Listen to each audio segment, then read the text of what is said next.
Alright, so basically this is where your stock factory box used to be, right here.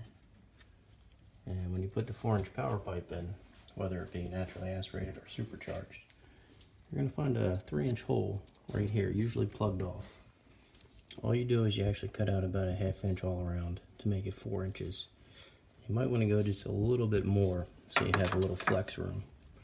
I kind of cut it a little bit tight, but it still works. And then you install this to cover the jagged metal or whatever it is. Usually you smooth it out, but that covers anything from getting scratched and cut.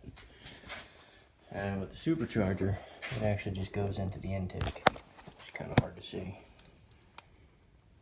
And then this is fender well cold air. A little bit hard to see.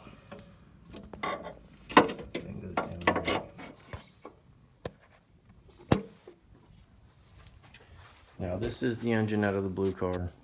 I did crash it, totaled it, rolled it a few times, walked away untouched, thank God. This is now in a 87 notchback. Again, this is the exact engine, literally pulled right out, changed nothing. This is all swapped over from the blue car, with the exception of the AC condenser. That's the only thing I replaced.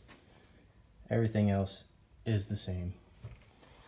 So what you see here is the exact same thing. I cut that out again to 4 inches and slid it through. And you are going to have a little bit of trouble sliding it through, so make sure nothing in this area is in the way, because you got to snake it in there and do all kinds of crazy stuff. It's fun getting it to fit. Hope this helps.